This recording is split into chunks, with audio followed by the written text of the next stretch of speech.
right, I got my life together. One joke every day for a year, day 17. 117.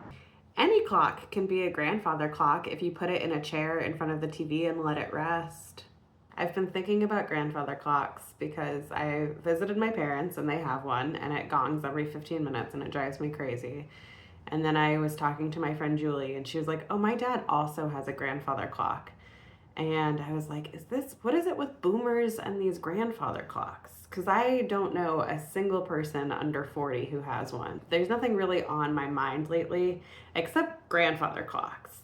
And then I just started asking like some questions in my morning pages. I said, why are they called that? Because they're loud and imposing? Because they're constantly telling you the time even when you didn't ask? Is that a grandfather trait? Does it have to do with old father time?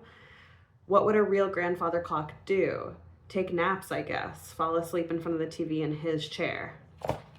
So that's how I got this. Grandfather clocks are a thing I've been thinking about. So maybe I'll do a deeper dive into them and answer some of these questions, and maybe I can come up with a whole thing about them.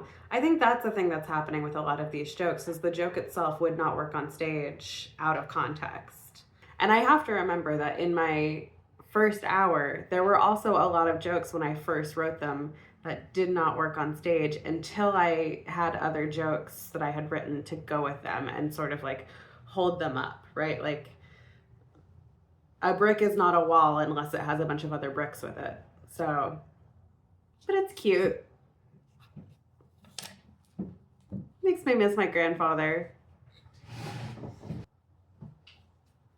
See you tomorrow.